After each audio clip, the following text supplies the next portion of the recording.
বাঘ সাথে নিয়ে শব্দ করবেন না, কেউ ডাক দিবেন না আপনারা।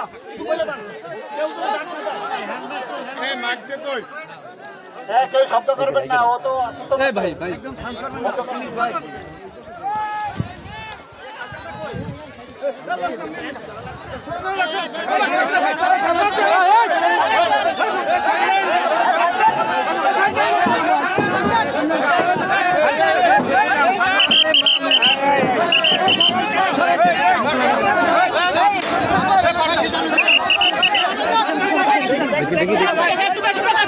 ব্যাগে যাবে ব্যাগে যাবে ব্যাগে যাবে ব্যাগে ব্যাগে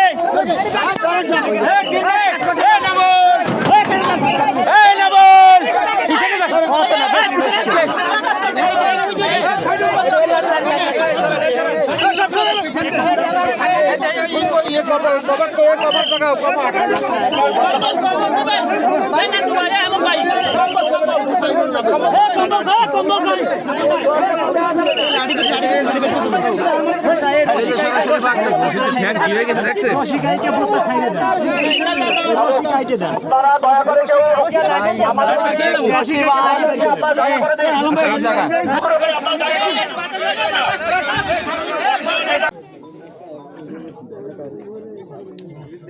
এই ফাঁদটা যেখানে বাঁধা ছিল ওই ফাঁদটা জোগাড় করছো, ওইটা ডিএনএ টেস্ট করবো, তার সাথে মিলবে, আমরা ছাড় বানি দিয়ে নেন।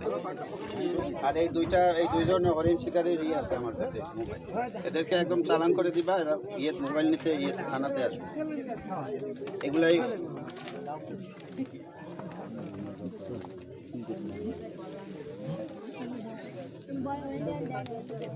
কিছু নিয়ে তামাশা পাইছে এরা।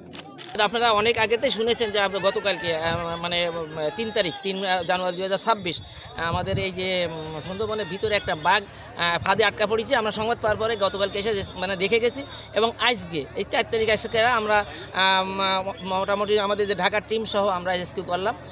এটা আসলে একটা দুঃখজনক ঘটনা। এই বাঘটা পুরুষ বাঘ, অ্যাডাল্ট বাঘ। অত্যন্ত দুঃখজনক ঘটনা যে পুরুষ বাঘের সংখ্যা বেশিরভাগই ক্ষতিগ্রস্ত হচ্ছে। এই বাঘটা বেশ কিছুদিন আগে হয়তো এখানে আটক করেছে, যার জন্য দুর্বল হয়ে গেছে। এই দুর্বল হয়ে যাওয়ার জন্য আসলে খুব কষ্টদায়ক একটা ব্যাপার। এই দুর্বল হয়ে এখন আমরা যে ট্যাঙ্গুলার যেটা বলে অজ্ঞান করা হচ্ছে, অজ্ঞান করে এখন আমরা এটাকে নিয়ে যাচ্ছি রেস্কিউ করে, সঙ্গে সঙ্গে স্যালাইন দেওয়া হচ্ছে। কারণ হচ্ছে কি এত বেশি দুর্বল যে ঠিক হলো মুশকিল। এটাকে নিয়ে যাওয়া হচ্ছে এখন আমরা আমাদের খুলনার রেস্কিউ সেন্টারে, সেখানে ট্রিটমেন্ট হবে। আশা করি টিকে থাকতে পারে কোনো রকমে, আমার খুব সন্দেহ হয়। তারপরেও আমাদের চেষ্টা যতটুকু আছে এটা আমরা করে যাবো।